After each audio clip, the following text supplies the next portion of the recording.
성도 여러분, 한 주간 평안하셨습니까? 행복과 형통을 응원하며 기도합니다. 버지아 울프 작가는 시간이 자기도 모르는 사이에 한 사람의 얼굴을 바꾸어 놓듯이 습관이 인생의 얼굴을 점차적으로 바꾸어 놓는다 했습니다. 습관의 중요성을 강조한 것이죠. 교회 보내는 권면과 세자녀 지도법에는 품성의 중요성을 강조한 것이 나옵니다. 생각과 감정이 합하여 도덕적 품성을 형성한다.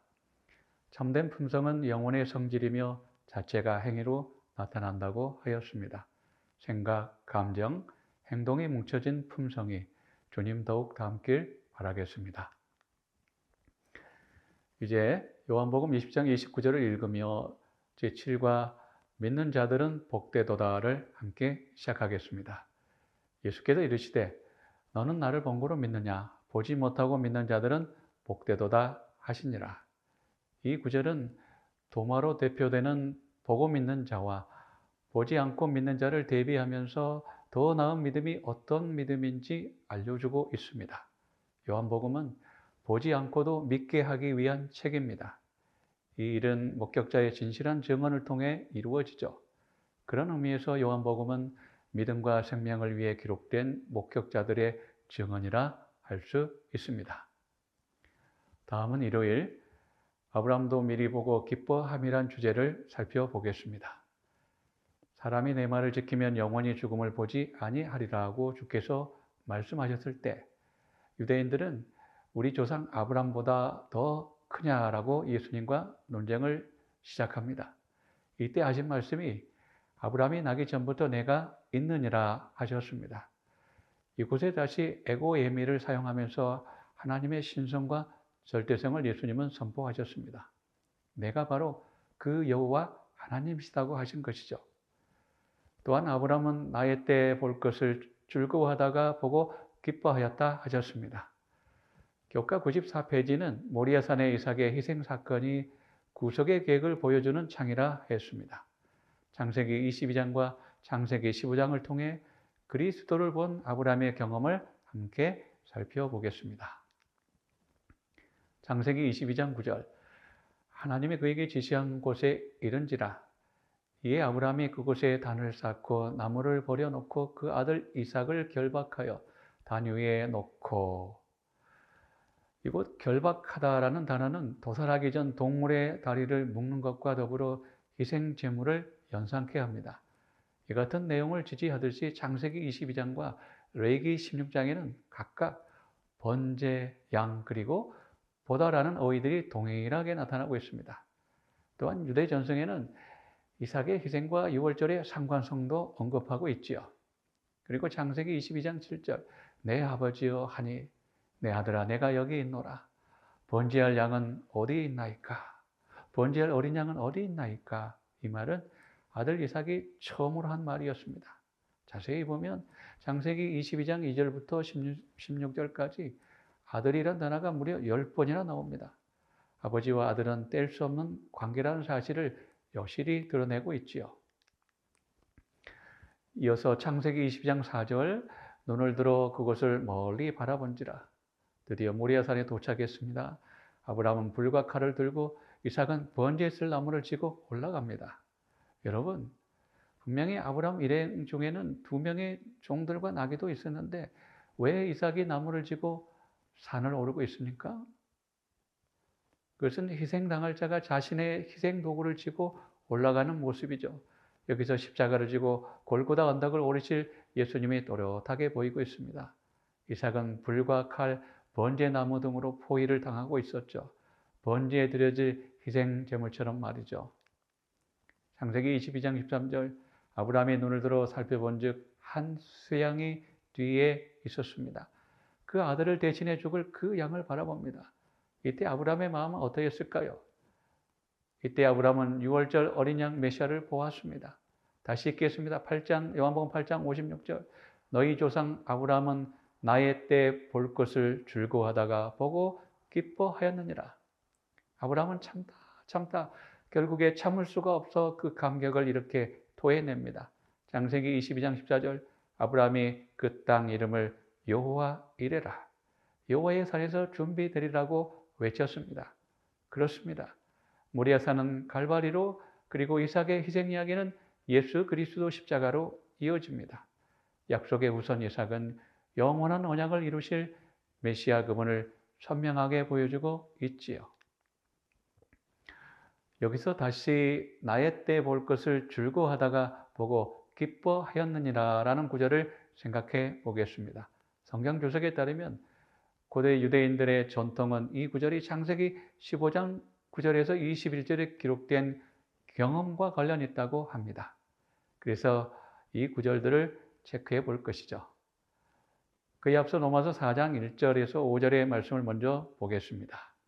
이 구절들을 요약하면 아브라함이 의롭게 된 것은 행위로서가 아니고 하나님을 믿음으로 의를 얻었다 합니다. 로마서 3장 1절, 이제는 율법 외에 하나님의 한 의가 나타났으니 율법과 선지자들에게 증거를 받은 것이라. 한글 성경에는 한 의가 나타났다고 되어 있으나 원어에는 한이라는 말이 없습니다.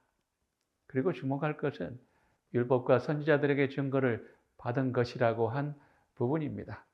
의가 무엇인지 의의 정체성에 대해 율법과 선지자들이 증명해 주었다는 뜻입니다. 성도 여러분, 율법과 선지자들 하면 무엇이 떠오릅니까? 네, 그렇죠. 율법과 선지자들이란 표현은 구약을 말하고 있습니다. 요약하면 의가 무엇이며 어떻게 의를 경험하는지 구약에 다 설명해 놓았다는 뜻입니다.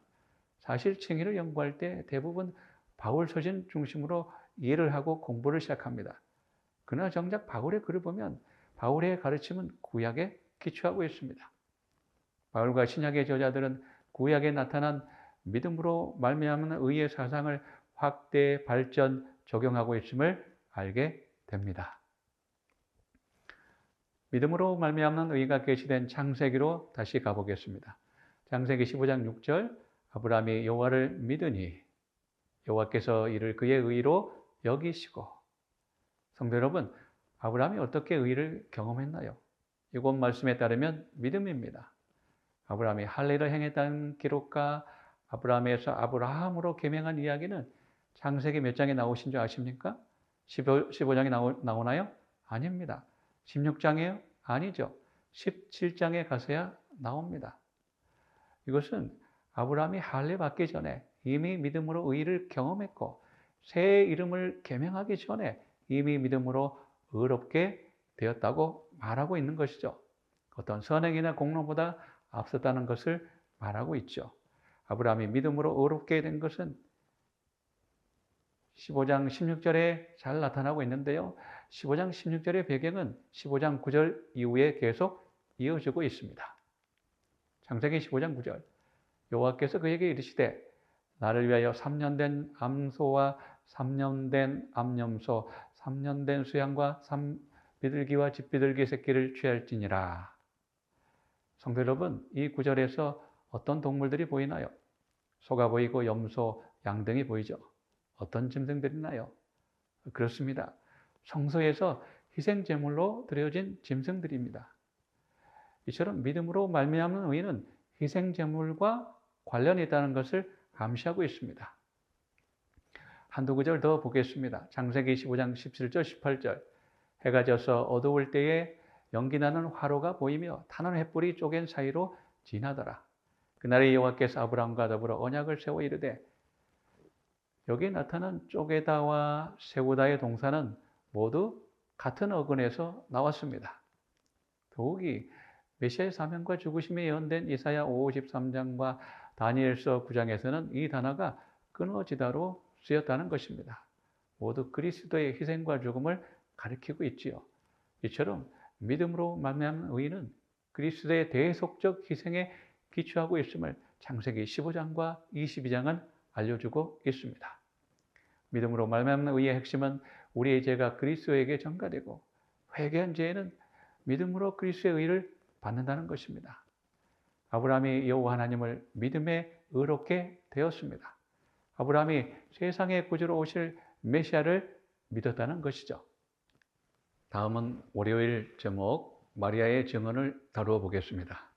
요한복음 12장 1절, 6월절 엿새 전에 예수께서 베다니에 이르시니, 저자 요한은 중요한 내용을 전할 때에는 시간과 장소를 함께 언급합니다. 이 구절에 6월절이라는 시간과 베단이라는 공간이 기록된 것을 보아도 마리아의 사건이 얼마나 중요한가를 알 수 있습니다. 12장 3절 마리아는 지극히 비싼 향유 곧 순전한 나드 한 근을 가져다가 예수의 발에 붓고 자기 머리털로 그의 발을 닦으니 향유 냄새가 집에 가득하더라. 같은 내용을 기록한 마태나 마가는 이름도 알리지 않고 그냥 식사 때 갑자기 나타난 사람으로 등장시키지만 요한은 이 사람이 누구인지 바로 알리고 시작합니다. 보통 사람이지만 그녀의 행동과 믿음은 평범하지 않습니다. 말은 없고 행동만 있잖아요. 침묵의 봉사였습니다. 여기서 한 가지 생각해 보겠습니다.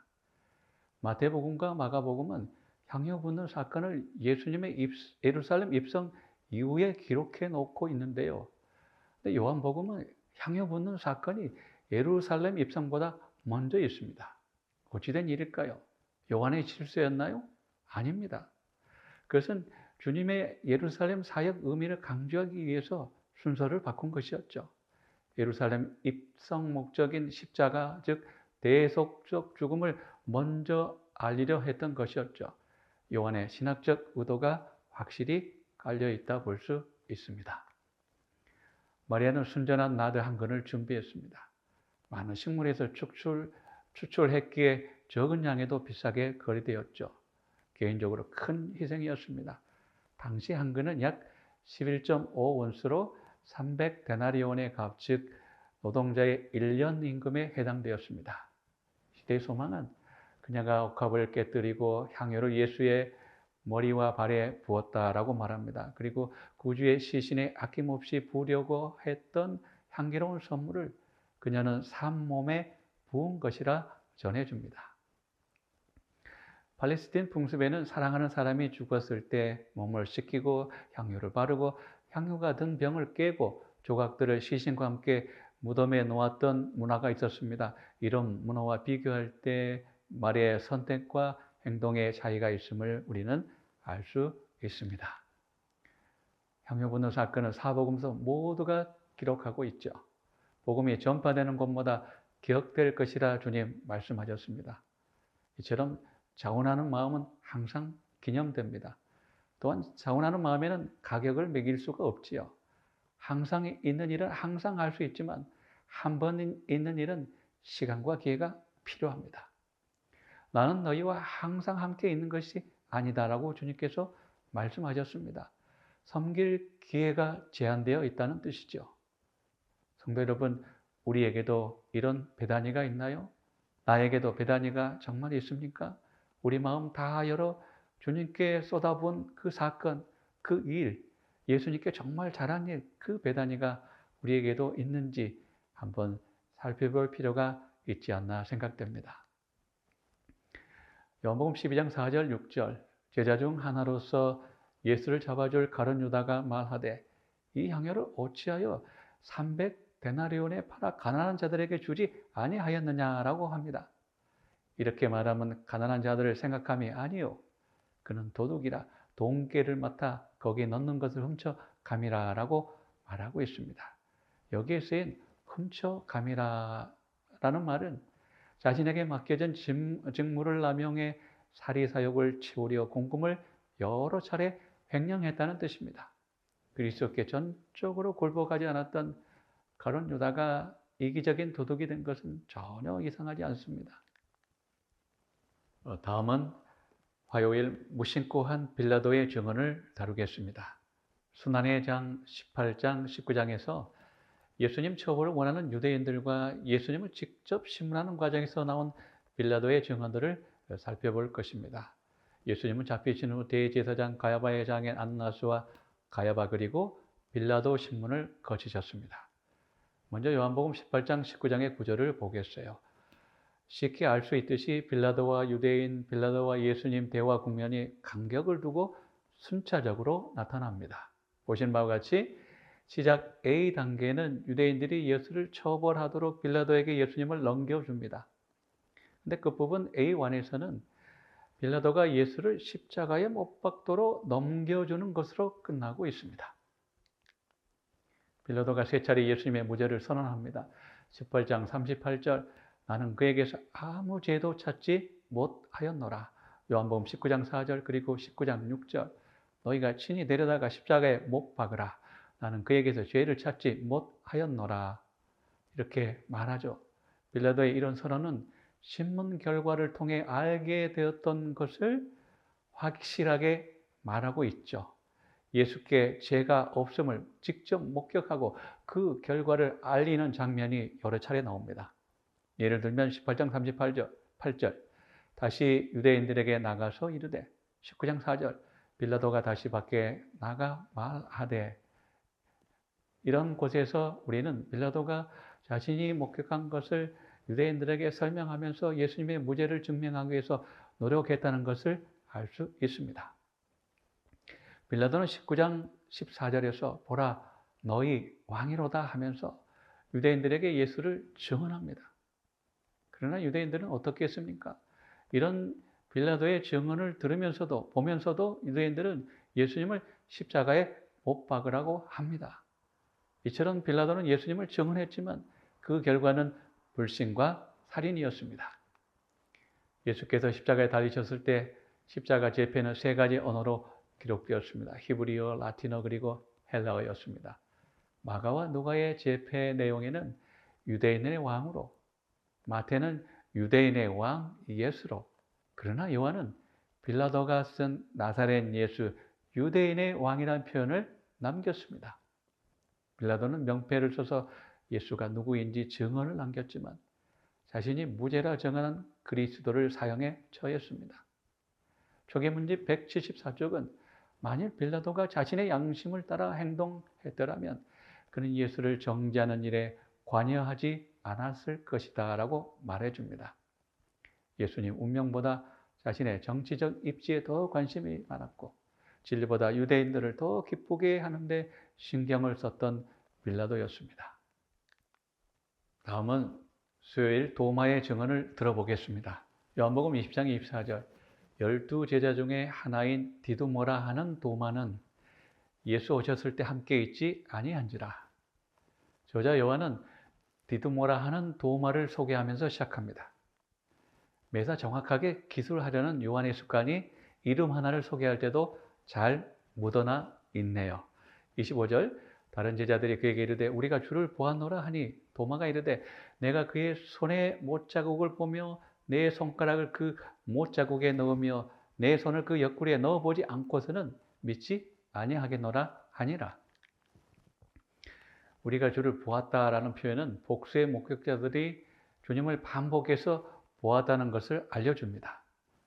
그러나 도마는 다른 제자들의 강력한 증언에도 불구하고 결코 믿지 않을 것이라고 강한 불신을 드러냈죠. 증언이 강한 만큼 저항도 강하다는 것을 도마가 알려줍니다. 사실 도마는 예수를 못 믿겠다는 것이 아니라 단지 그분의 부활을 불신하고 있었던 것이었죠. 충분한 근거 없으면 믿을 수 없다는 것이 도마의 주장이었습니다. 이런 자 앞에는 진실한 목격자들의 증언들도 소용이 없네요. 시대의 소망은 당시 도마의 상태를 이렇게 알리고 있습니다. 도마는 부활하신 구주의 경이로운 출현에 대해 제자들의 말을 들었을 때 더욱더 깊은 절망에 빠져 들어갔다. 주님께서 자기를 제외하고 다른 제자들에게만 나타난 것을 생각할 때 그는 자존심이 상했고 믿지 않기로 결심했다. 제자들의 이름 목록에 도마의 이름은 두 번째 그룹에 나옵니다. 주로 중간에 걸쳐 있었는데요. 쌍둥이 혹은 이중성이라는 도마의 이름의 뜻같이 갈피를 잡지 못할 때가 많았죠. 시대소망 806쪽은 주님을 열렬히 사랑했으나 그의 정신과 마음의 질투와 불신이 자리 잡도록 놔두었다라고 말합니다. 이 같은 두 마음이 들지 않도록 단속할 필요가 있습니다. 거듭 말하지만 요한복음의 지향점은 분명합니다. 보고 나서 믿는 것보다 보지 않고 믿는 자들이 복이 있다 합니다. 요한복음 20장 27절 예수께서 도마에게 손을 내밀어 확인하라 하시면서 믿음 없는 자가 되지 말고 믿는 자가 되라 하셨습니다. 믿음 없는 자와 믿는 자 사이에는 중간지대가 없다는 말씀이지요. 드디어 20장 28절 나의 주시며 나의 하나님이라고 도마가 고백하고 증언합니다. 나의 주, 나의 하나님과 같은 이중 소유격이 쓰인 곳은 복음서 중에 이곳밖에 없습니다. 의심의 사람 도마가 진정한 예배자가 되었습니다. 다음은 목요일 예수에 대한 우리의 증언을 알아보겠습니다. 성경의 복음 전파의 대사명이 5곳 정도 나타나고 있는데요. 마태복음 28장 18절 20절, 사도행전 1장 8절, 계시록 10장 11절, 14장 6절, 그리고 마태복음 24장 14절 등입니다. 이 천국 복음이 모든 민족에게 증언되기 위하여 온 세상에 전파되리니 그제야 끝이 오리라. 재림 징조장이라 불리는 마태복음 24장의 구절은 보신 바와 같이 예루살렘 멸망과 재림이 반복적으로 언급되다가 마지막 부분은 재림 준비로 끝내고 있습니다. 24장에 여러 징조들이 보입니다. 거짓 그리스도, 전쟁, 기근, 핍박, 거짓 선지자, 불법, 믿음의 부족, 그리고 복음 전파 등이죠. 그리고 24장에는 미혹이라는 단어가 4번 나오고 있는데요. 미혹의 주어가 거짓 그리스도, 거짓 선지자, 사람들로 되어 있습니다. 복음 전파가 참된 증언을 쏟아내는 것이라면 거짓 그리스도와 거짓 선지자는 거짓 증언을 말합니다. 참된 증언, 복음 전파 중요성이 강조되어 있죠. 마태복음 24장은 재림 전에 어떻게 살아야 하는지 노아가 하나의 샘플을 전하고 있죠. 당대의 세상은 무엇을 먹을까, 무엇을 마실까, 무엇을 입을까에 집중하였습니다. 그것이 세상 사람들의 일상이었죠. 그러나 노아는 방주 짓고 전도하고 세상과 가족을 구원하려 노력했습니다. 그것이 바로 노아의 일상이었습니다. 세상에 주님을 증언하는 일이 우리의 일상 되길 간절히 바랍니다.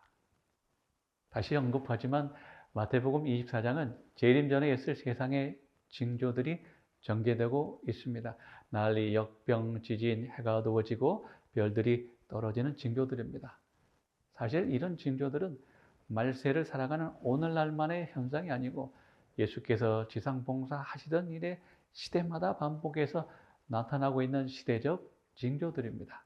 물론 재난의 빈도와 강도, 징조의 다양성에 긴장과 경계를 가질 필요는 분명합니다만 너무 긴장한 나머지 오버 액션하는 것도 경계해야 합니다. 일희일비하지 않고 차분하게 자신과 가정, 교회를 점검하는 지혜가 요구됩니다. 또한 오늘을 살아가는 성도들이 기억할 것은 성경과 예언의 신에 자주 표현되는 징조들의 패턴입니다.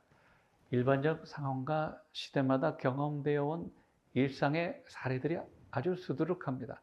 예를 들면 무절제, 죄악, 폭력, 하나님의 율법, 경시, 도덕, 윤리적 타락, 성령의 역사, 거절, 노아의 때와 니느웨 백성처럼 살지 말라는 경고 등이 징조들의 주류를 구성하고 있습니다. 중요한 사항은 성도의 신앙 중심이 징조 집착에만 쏠리는 것이 아니라 이미 선포된 예언을 중심으로 다가오는 사건들을 조망하는 것입니다. 마지막 사건을 이끌어가는 것은 약속된 예언들입니다. 그래서 성경은 지구 역사 파노라마를 예루살렘 멸망, 중세배도, 천체징조, 세천사기별, 늦은 비 성령, 그리고 재림 순으로 배치되어 있는데요. 이것은 징조보다 예언이 랜드마크로 되어 있다는 뜻입니다. 그리고 재림 준비에 2가지 관점이 필요합니다. 그것은 재림의 임박성과 지연이라는 관점입니다. 임박은 재림이 눈앞에 심히 가까웠으므로 깨어 믿음으로 살 것을, 그리고 지연은 아직이지만 차분하고 성실하게 준비하며 살라는 것입니다. 운동 경기로 말하면 재림의 임박성은 단거리 경주이고 재림의 지연은 장거리에 비유할 수 있습니다. 더불어 재림 준비에 있어서 가장 중요한 시점은 오늘이고 오늘을 최선으로 맞이하고 보내는 것입니다. 그리고 임박과 지연의 태도에서 균형을 이룰 것은 구별된 삶과 선교라는 점입니다. 오늘이라는 동안 주님을 신실히 따르며 이웃과 세상의 복음을 전하며 나누는 생활입니다. 주의 라이트 박사의 글을 인용하면서 제7과 교과를 마무리하겠습니다. 대쟁수 신학은 SDA 신자들로 하여금 자신들을 예언적 백성으로 인식하게 하여 지구의 구석구석에까지 달려나가 새 천사의 교회를 전파하게 하였다 전합니다. 우리도 새 천사의 교회를 힘차게 전하는 우리 모두 되기를 간절히 바라면서 말씀을 마치겠습니다. 감사합니다.